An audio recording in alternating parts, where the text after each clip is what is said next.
Olá, pessoal, tudo bem? Meu nome é Betina Ferreira, sou professora de Ciências e Biologia da rede pública e da rede particular daqui do estado de São Paulo. Hoje nós vamos falar sobre duas verminoses que causam a elefantíase e a oxiurose. Vamos para mais uma aula de hoje. Doenças causadas por vermes, elefantíase e oxiurose. Aqui tem uma breve apresentação da minha formação, para que vocês possam me conhecer melhor. Agora sim, elefantíase. Vamos falar sobre duas verminoses. A primeira é a elefantíase, também conhecida como filariose, né? As duas doenças, na verdade, elas são a mesma doença, né? Com nomes aí diferentes, vulgarmente chamadas de elefantíase. E o nome de fato da doença mais comum que os médicos falam, né, é filariose. As duas doenças, na verdade, é a mesma. Ela é causada por um verme. O agente etiológico dessa doença é chamada de Escherichia bancroft. Ele é um verminho de corpo cilíndrico e filiforme. Ele mede 3 centímetros o macho e 10 centímetros a fêmea de comprimento. Esses vermes adultos, eles vão parasitar os gânglios e os vasos linfáticos, né?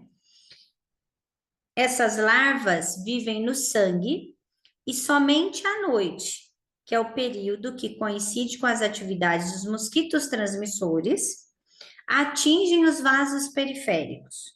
No Brasil, o principal transmissor é o mosquito Culex, chamado de fatigans, vulgarmente conhecido como pernilongo.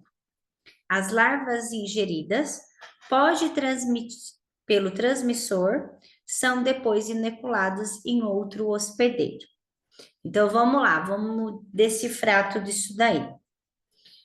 A elefantíase é uma doença causada por um verme filiforme, um nemateuminto, chamado de Escherichia bancroft. Essa verminose, diferente de todas as outras, para que ela seja transmitida, é necessário a ação de um mosquito, comumente chamado de mosquito Culex, que o pessoal chama de pernilongo. O Culex, ele é o transmissor da elefantíase.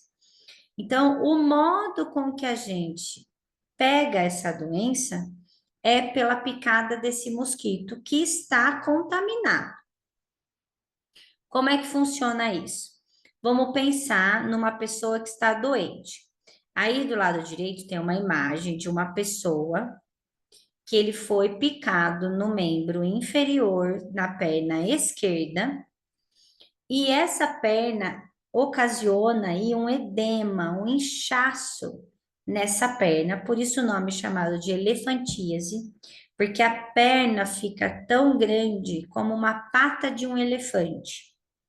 Como o mosquito, ele pica geralmente, os voos deles são mais rasteiros, então geralmente o mosquito pica as pernas. Em alguns casos, pode picar os testículos e o testículo pode ficar enorme também, né? Mas geralmente são os membros inferiores, são as pernas, ok?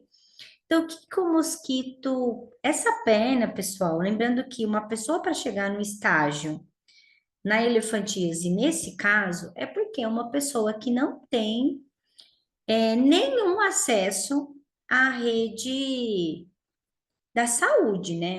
São pessoas que não têm acesso nenhum à saúde. Então, infelizmente, existe lugares onde a medicina não chega, né? Às vezes a pessoa tá vendo que a perna tá ficando inchada, que a perna ela tá aumentando o seu volume, mas ela não tem acesso à saúde, e aí não faz o tratamento devido, e aí a perna chega nessa situação que tá aí, né, desse indivíduo. Provavelmente esse indivíduo foi encontrado, né, em um local onde a medicina não chega. Pode ter acontecido de algumas pessoas fazerem um trabalho voluntário ou alguma coisa do tipo, e ter encontrado essa pessoa, e essa foto ela é super antiga, e ela é uma foto bem conhecida nos livros didáticos, né? Coloquei ela aí, porque é uma foto que chama muita atenção, né? Os vasos linfáticos dessa perna foram todos obstruídos, né? Então, o que que acontece? Quando o mosquito, ele pica uma pessoa, essa larvinha, ela vai cair na corrente sanguínea, da corrente sanguínea, ela vai para o sistema linfático.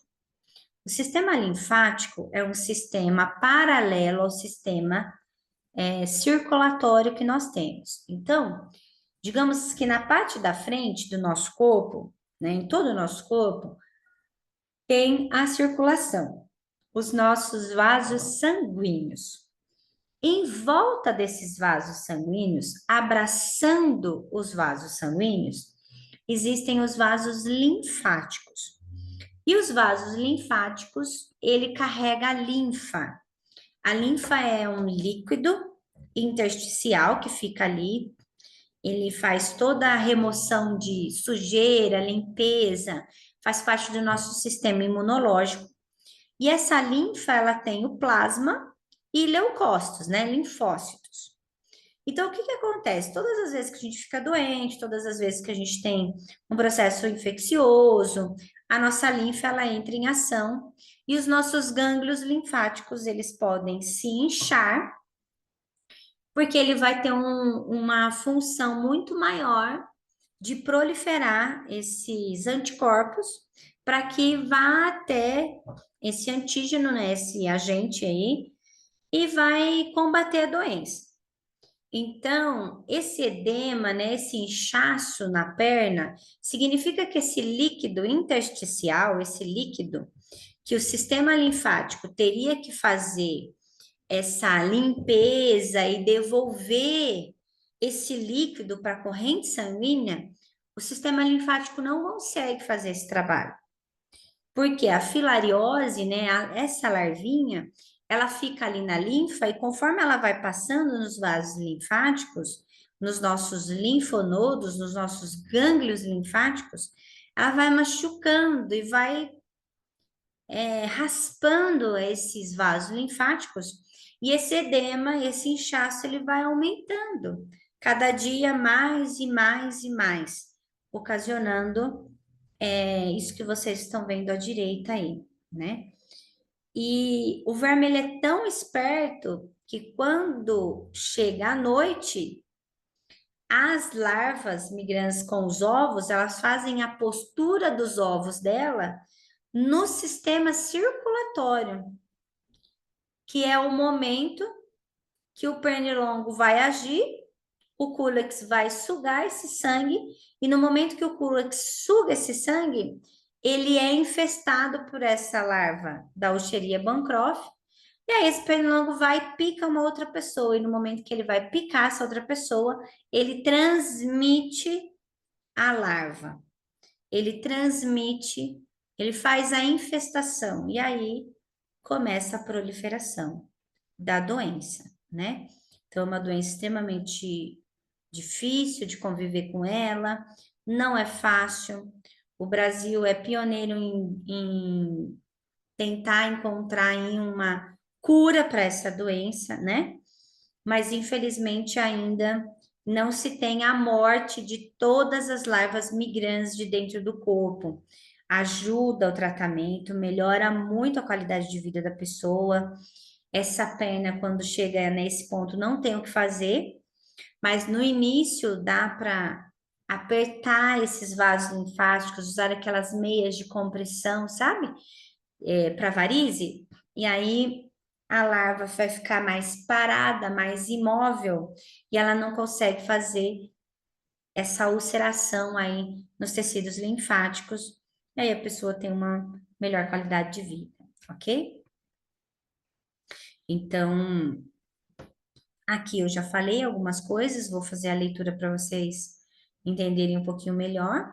Então, a filariose provoca esses edemas, que vão causar essas deformações nos membros, principalmente inferiores. A perna de um homem infectado chega a ficar tão grossa quanto a de um elefante, por isso o nome elefantíase.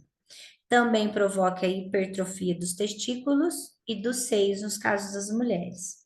A profilaxia, né, vai envolver o tratamento dos infectados e o extermínio do transmissor. Temos que combater a proliferação dessa doença, né? Os focos do pernilongo, né? Então, choveu, ficou água parada, precisa tirar, diminuir a quantidade de mosquitos, né? De pernilongos nesse local. Então, ela pode ser causada por mais dois tipos de vermes, coloquei para vocês. É mais difícil, tá, pessoal? O mais, 90% dos casos é o Escherichia bancroft, tá? Mas o Brugia malai e o Brugia timori também podem causar elefantíase, mas são casos mais raros, ok? Então, ela vai parasitar, é um nematominto, vai parasitar o mosquito que vai transmitir essa doença, que é o Culex. Ele é o vetor. Em alguns casos mais específicos, o mosquito anófeles, o Aedes e o Mansonia também pode agir como vetores dessa doença. Mas 90% dos casos é o Culex, tudo bem?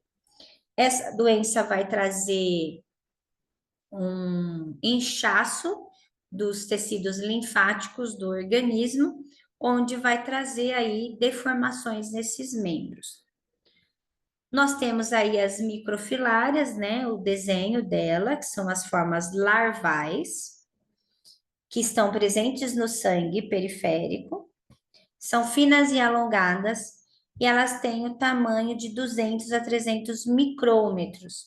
São larvas muito pequenininhas, e são elas que ficam no sangue da periferia, né, dos membros inferiores, e são essas microfilárias que vão ser ingeridas pelo Culex para que ele possa reinfestar uma outra pessoa, ok? O verme adulto, ele já tem até de 5 a 10 centímetros de comprimento, né? E eles vão viver nos vasos linfáticos, tudo bem? E aí a forma dele é alongada, ele é redondinho e as pontinhas dele são filiformes, eles são as pontinhas mais fininhas. Então, as microfilárias, elas que são ingeridas pelo Culex e o Culex que vai passar elas para uma outra pessoa, né? A transmissão da filariose ou elefantíase é causada por um mosquito do gênero Culex. Esse é o mais responsável por 90% dos casos aí. E o verme de vida adulta já fica nos vasos linfáticos mesmo. Tudo bem? Então, tudo aquilo que nós falamos é sobre a filariose ou elefantíase. Existe tratamento, mas não a cura 100% ainda da doença. A Unicamp é pioneira nos estudos da elefantíase para curar de fato, né? Mas infelizmente não tem muito o que fazer. Nós temos que prevenir para que nós possamos não pegar essa verminose, que é uma verminose extremamente grave, que vai debilitar muito a pessoa que pegar essa doença, né? Que o Culex transmitia essa doença.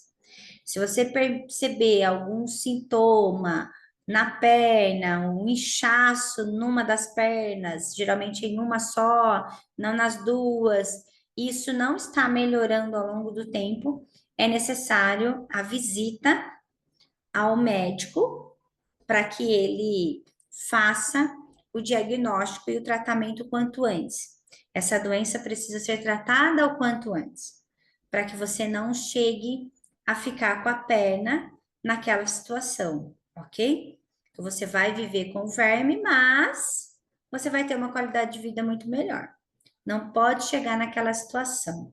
Naquela situação não tem mais o que fazer, ok? A outra verminose que nós vamos falar hoje é a enterobiose ou oxiurose. A enterobiose é uma doença que vai acometer o intestino, só que agora o intestino grosso, e ela é causada por um verme chamado de enteróbios vermiculares. É um verme bem pequenininho, ele tem de 3 a 5 milímetros de comprimento. Ele é bem pequenininho e bem fininho nas pontas, né? Ele é um verme com essa extremidade posterior recurvada e ele tem umas espículas, onde são as espículas copuladoras, onde ele gruda, né?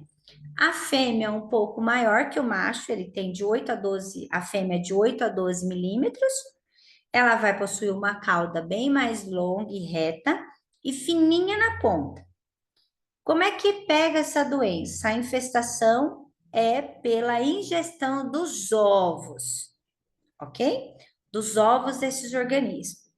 Os vermes fixados no intestino produzem uma inflamação, dá um pouco de náusea, dor na barriga, dores abdominais. Os sintomas mais típico é o intenso prurido anal, né? É uma coceira muito intensa no ânus que a pessoa, quando ela tem ali esse hospedeiro e ela esse calor da cama, a hora que ele dorme, e aí o calor da cama vai ativar os parasitas. E aí esses parasitas, eles vão até a luz do intestino grosso para fazer a postura dos ovos. E na hora que ele vai fazer essa postura, dá essa coceira, esse prurido anal extremamente incômodo. E quando é criança, geralmente a criança ela coça, os ovos ficam nas unhas das crianças e essas crianças acabam colocando a mão na boca e se reinfestando. E aí ele pega mais verme, mais e mais verme. É uma doença extremamente chata, acomete muitas crianças e nós vamos ver o porquê, né? Por que que acomete mais crianças do que adultos? Ok? Então vamos entender um pouquinho mais sobre esse verme aí. Então aqui tem, eu coloquei para vocês, né, o desenho do macho e da fêmea e um resuminho falando dessa parasitose, né? Esse nemateuminto, ele vai, a pessoa pega ele por falta de saneamento básico, né? E essa ingestão de ovos, né? Eles vão eclodir e vão para o intestino grosso, onde esse hospedeiro começa a se reproduzir e vai liberando cada vez mais e mais e mais ovos. Esses ovos podem se auto-reinfestar, que foi o que eu disse, né? O hospedeiro leva os ovos na região perianal e aí você põe a mão na boca, acaba coçando e põe a mão na boca. E a reintroinfecção, né? As larvas eclodem na região perianal, penetram no ânus e vão até o seco, que é mais raro, né, acontecer, ok? Como que é o ciclo evolutivo e o que fazer para acabar com esse verme, né? Então, o que que acontece? A ingestão desses ovos por autoinfestação externa ou heteroingestação, esses vão migrar para o duodeno, vão eclodir e vão liberar as larvinhas. Essas larvas vão migrar para o intestino grosso. Vai ocorrer a copulação e a fêmea, após a cópula, aguarda os ovos acumularem e, ao final, libera os ovos na região perianal. Geralmente, pessoal, às vezes as pessoas pegam esse verme e ele é assintomático. Primeiro sintoma vai ser o prurido anal, né? Que é mais à noite, a infestação é à noite, aí ele começa a ter essa coceira mais à noite, mas pode acontecer durante o dia também. Vai dar algumas lesões, umas ulcerações, né? Uma inflamação ali na região do ânus. Causa insônia. Mulheres, vaginite, corrimento, prurido. Então, pode acontecer de dar um corrimento na vagina, uma inflamação na vagina por conta disso. E a inflamação no local, lá dentro do intestino, que vai trazer uma dor abdominal, náusea e tudo mais. Então, o que que nós temos que fazer para não pegar essa doença? Primeira coisa, saneamento básico. Como que a gente pega essa doença? Ingerindo ovos. Esses ovos podem estar na água, ele pode estar na areia. Então, por exemplo, a criança, ela vai brincar, ali tem ovos da areia, ela põe a mão ali na areia, e na hora que ela põe a mão na areia, ela põe a mão na boca e ela se infesta, né? Ou a criança já está com verme, né? Ela se infestou lá no parquinho, aí ela trouxe o verme para dentro de casa, aí ela vai dormir, coça, né? A mão ali no ânus, se reinfesta. Coloca a mão na boca, se reinfesta. As roupas de cama podem estar cheios de ovos e a gente não vê. Aí você ali, vai limpar, né? A gente acaba colocando a mão na boca, então tomar bastante cuidado. Não compartilhar roupas íntimas, nem toalha de banho. Colocar tudo para higienização, né? Precisa higienizar. Uma vez que uma pessoa pega a enterobiose ou oxiurose, que é a mesma, né? As pessoas precisam entrar com tratamento que é vermífugo, né? Tem dois tipos de vermífugo extremamente que mata esses verminhos. E aí, enquanto os vermes estão sendo limpos, a criança ainda vai ter toda essa coceira, pode eliminar ovos, então trocar roupa de cama, não compartilhar roupas muito menos íntimas, toalha de banho, cueca, calcinha, roupas íntimas, né? Medidas de higiene. Vai no parquinho, sempre falar para a criança, não põe a mão na boca, lavar bem as mãos, cortar as unhas, estar com as unhas bem curtinhas das crianças, ajuda muito as crianças não se reinfestar com essa doença, ok? Mas é uma doença que tem tratamento, tem cura, né? Ela só é muito desconfortável, porque a coceira, a lesão que vai ocasionar ali por fora, vai ficar um vermelhidão, é muito comum e coça e dói, arde muito. É muito incômodo essa doença, ok?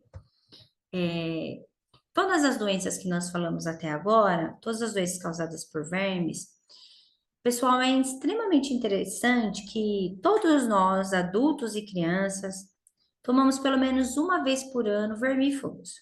Porque se tiver algum verminho dentro do nosso corpo, já vai limpar tudo.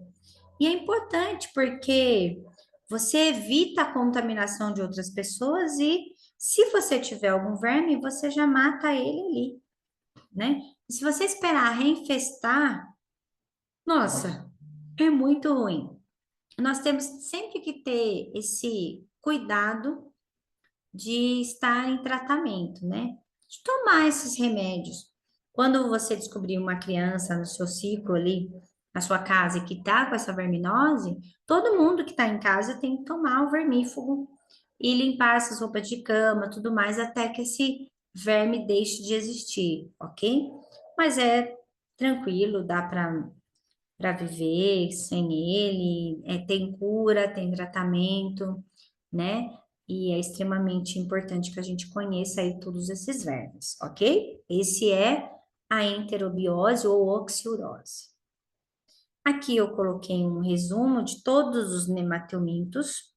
Então, com essa aula a gente fecha todas as doenças causadas por plateumintos e nematelmintos. E esse quadro ele vai falar um pouquinho sobre os nematelmintos de maneira geral, para que vocês entendam um pouco e compreendam que os nematelmintos são vermes mais evoluídos que os plateumintos. Eles têm um tubo digestório completo e a maior parte deles fica todo no intestino grosso ou no intestino delgado. Na verdade, a maioria no delgado, a oxiurose no grosso e a filariose no sistema linfático, né? E esses vermes, eles podem causar muitos transtornos à vida do homem e nós podemos combater todos eles com saneamento básico, higiene e combate ao mosquito transmissor no caso da filariose, ok? Então, era isso, pessoal. Com isso, nós encerramos a aula de hoje. Muito obrigado pela participação de vocês. Espero que vocês tenham entendido todas as verminoses aí que nós estudamos ao longo dessas aulas. Muito obrigado pela participação de todos e até a nossa próxima aula. Muito obrigada.